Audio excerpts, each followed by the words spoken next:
Hello, Internet, and welcome to my live reaction for School Live, Chapter 69. When we last left off, Yuki was dealing with a revelation that Bowman had just been a myth created by Aozoi. Aozoi was dead, and the Randall Council does not exist. And that leaves them in a very bad state as they try to find some kind of shelter in a world where literally everything is against them.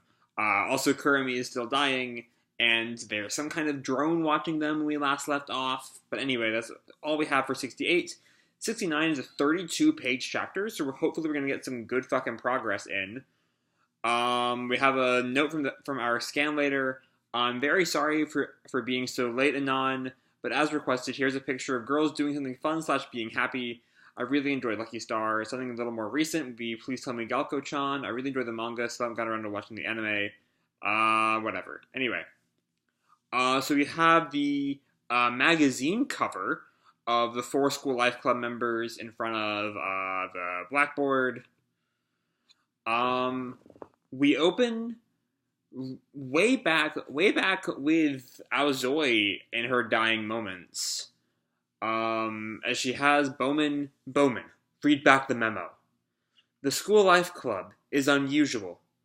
That medicine they injected Kurumi with, it was nothing more than antibiotics and vitamins. Wait, the way back when they were still at the school? The cure that Megane died trying to reach was nothing more than antibiotics and vitamins? And by their accounts, their teacher, Sakura Megumi, seems to have maintained awareness for a period of time after infection. Presumably, they have some form of resistance. Of course, with a sample of 2, I cannot deny the possibility that it's just coincidence. However, assuming it's not mere chance, then there must be something there. And with that's as Aozoi gives out, she drops the phone. And she handcuffs herself to the pillar. Bowman, add to memo. A pending memo. The endemic bacteria. Past outbreaks were limited. There must be antibodies. Think. And she's beating on the pillar as her brain gives out. Antibodies. All of us. And I think that's it for her. I think that's as she's dying. The phone has a beep.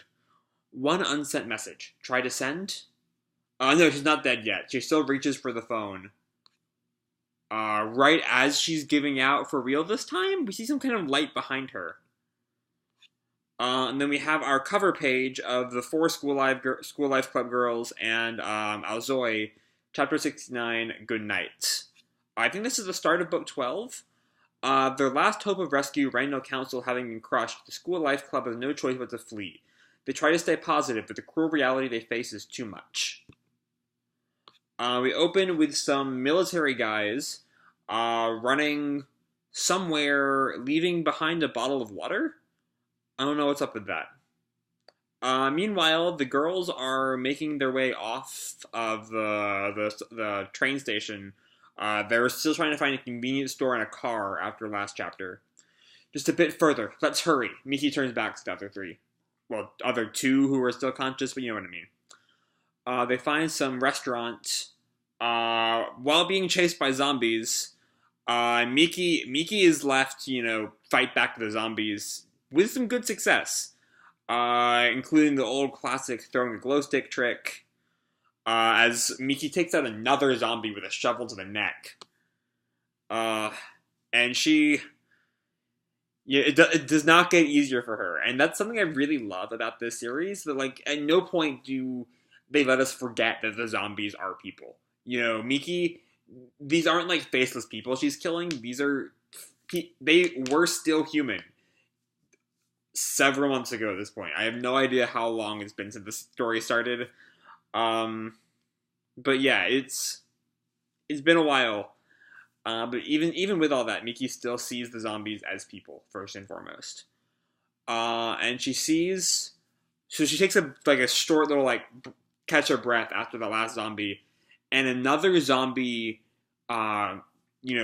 zombies its way through a pair of bicycles and approaches Miki, who seems to not really be fighting it. Or takes a moment of fear, and then she still readies her shovel anyway. And she pictures Kay. I guess the hair is kind of similar to Kay. It's not Kay, because you know where Kay's zombie is. It's still back at Megarigalka High. So I don't know. This is just some random zombie that happens to have similar hair to Kay. But yeah. Just that is enough to catch Miki's breath. Mikun! Yuki calls out. And Miki kills it. Kills the zombie. It's not Kay. She like is hunched over, breathing heavily over the zombie. It's not Kay. But after that, they all manage to get some peace inside the or whatever peace can be found in their awful situation. Inside the cafe, Yuri is treating Kurtami, and Miki is like head slouched, resting on the cafe table. Yuri and Yuki both look at Miki. Kurtami's not waking up. Yuki turns to Yuri. Is she okay? Could you look at Shiko's phone? It should have a record of Kurtami's temperatures. Okay. Miki gets the phone out of her backpack. The battery's dead. We'll have to charge it somewhere. But that leaves Yuki a little bit worried because she did not know what Kurtami's temperature is. But Yuri stops to calm her. It's okay. I don't think her temperature has changed much. Oh, that's good. And then sometime later, it looks like Yuki is asleep on the table there. Yuki-chan. Yuri walks up holding a pair of handcuffs. Oh, that she's in case Kurami falls to the affliction, becomes a zombie. Oh shit. Kurami-chan is fine. Didn't you just say she's alright? Yes, but just in case. And Yuki kind of like looks at her eyes, moves her eyes like downcast, and cuffs Kurami's arm to the like table leg. Sorry. We have to figure out what to do now. First, we have to find water. We're nearly out of what we brought. We should find a convenience store.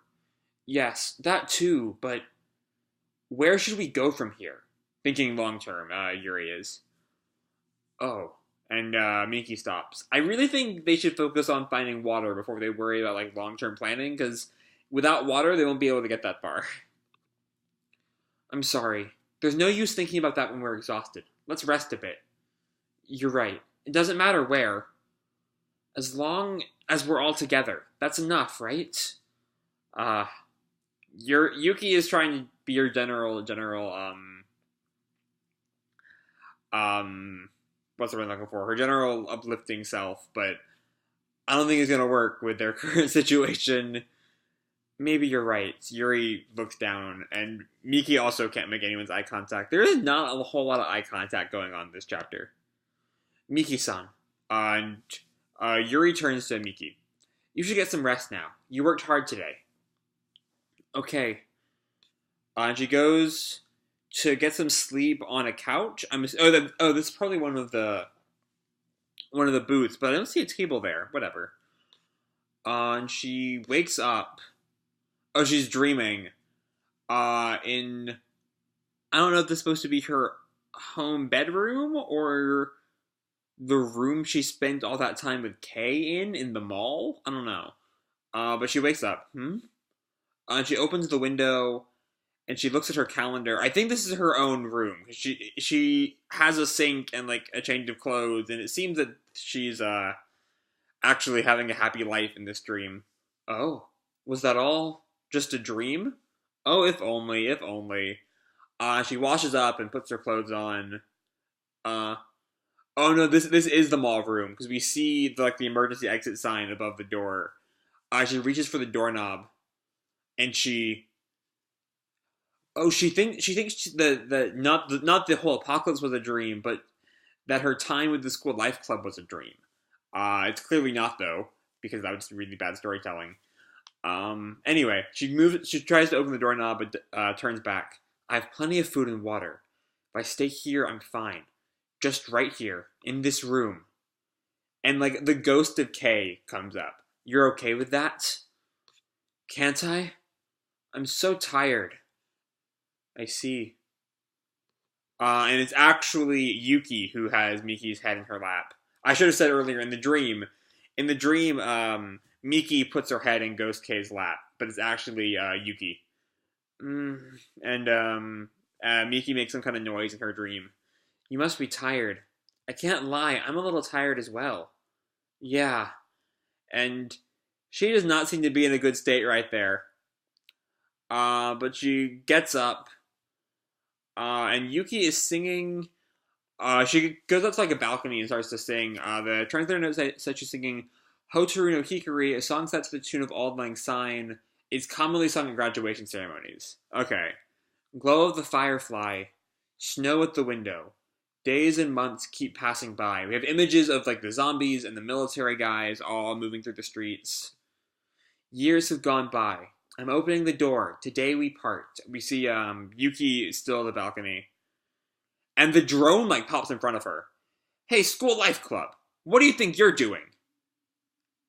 And that's where we leave off. We have and on a translator note. It's a translator note of the stuff that Aozoi was saying as she was dying. This is text from the Meguri Gaoka School Manual. It contains brief descriptions of the rooftop vegetable garden, water filtration system, computer lab, etc. The vegetable garden, we intended first for eating the garden roof. Oh, this is not the stuff that Aozoi was saying. This is the background and the background of that picture there. Okay. And there's also another shot of the articles from the slideshow in chapter 60 about past outbreaks of the Omega virus. All right, so that's the end of this chapter. This was relentless. Like, this is just... There wasn't really a whole lot of plot progression this month, which after a 2-month break is kind of a shame, but it was such a, like, relentless, like, tonal beatdown of any kind of, like, hope for the future. Everything is miserable, and I feel miserable reading it. But, like, it's well done misery. It's not, like, edgy and like, oh, look at all the people getting murdered and it's so dark and grim and we're so cool. It doesn't pretend that this is cool, and I appreciate it for that. I'm not big on edginess, as anyone who saw my Goblin Slayer reviews can see. But like it's so, it acknowledges that this is sad and there's nothing cool about this. There's nothing going their way. At least until we see the drone. And when I first saw the drone say their name, my first thought was that it must be one of the college people. Because I didn't think Randall knew their name. But then I thought about it some more, like, actually, yeah, they probably said their name when they talked with the RPA back at Randall headquarters. But yeah, so I think Randall's found them. My current theory is that this is Randall here on page 31. That Randall will be at the cafe shortly, and things just give my daughters a break, all right? They deserve it. They deserve a happy life, and they're not gonna get that. And besides that, and the even more in looking at Miki, it's been, when's the last time we got a good long look at Miki, at like just being inside Miki's head? 58, right before the long hiatus. That was like a good year and a half ago. But we see, I don't quite know what to make of the Miki in the dream scene. Does she still, is it just because like her memories have been dredged up because she saw the zombie that looked like Kay? Is this supposed to show us that Miki, in a way, is still trapped in the... Oh, I think I see the point. So, like, how Miki was focused on the short term, getting the water. In the dream, she has plenty of food and water in her cubbyhole, but she isn't willing to, like, leave her present situation. Maybe, I'm not quite sure that really makes a whole lot of sense, given that, like, if Miki had fought back on Yuri's plan, maybe that might make more sense. And if they had water with them, I don't know. If that's supposed to be like this, comparing this situation to Miki refusing to leave the mall, I don't think it quite works. The situations are too vastly different. Here, they just don't have supplies, and supplies are very important. In the mall, Miki had supplies, and she was more just too scared to leave and try to find help. And though honestly, if she had left earlier, she would have died. Um, so yeah. Other than that, the big thing you talk about is what we learn about Aozoi's death, and her final memo. Um, that somehow that it's not that. See, my initial thought about the medicine way back in like the 20s, um, was that it had like staved off the inevitable. That it was a bit of a gave Kermie a bit of a reprieve, but it would eventually like come back in force. It wasn't a surefire way to get rid of the Omega virus or the zombie virus, as we called it at the time. Excuse me.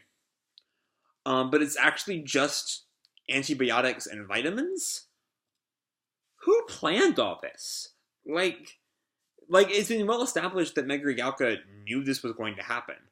So why do they think their, last stage zombie cure would be antibiotics and vitamins?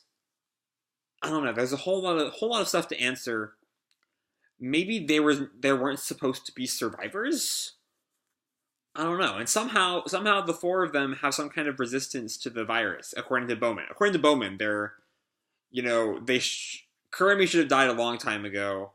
Oh no, I think they is specifically Kurumi and Megune. Because Bowman mentioned the sample size of 2, which would only be the 2 of them. But yeah, other than that, this is just a relentlessly sad story. But it's well told. It's I've talked a lot in the past in all kinds of different videos about the importance of caring about your characters. And School Life, you can tell the author cares about these characters. He's not just putting them into hellish situations to be like, oh, look at how awful these things are. Isn't that cool? This isn't cool. And the show knows that, and that's why this series is so good. Why this chapter is so good. It's, again, not a whole lot happened. That's a tad disappointing, but it's really, really relentlessly sad, and it's good at being sad. And hopefully I'm wrong, and the drone is not the RPA coming to kill the School Life Club. Hopefully it's, I don't know, someone who can help. Presumably, one of the college girls is really all that's left to help us. But yeah, I'm going to leave this video off here, I think. Hope you all enjoyed the chapter and the video. If you did, feel free to drop me a like or subscribe, or fill out that straw poll down below. I forgot to mention that again at the beginning of this video. I'm a little rusty. It went a whole week with no videos. But yeah, anyway, as always, people, keep kicking ass, and I'll see you in the future. Bye!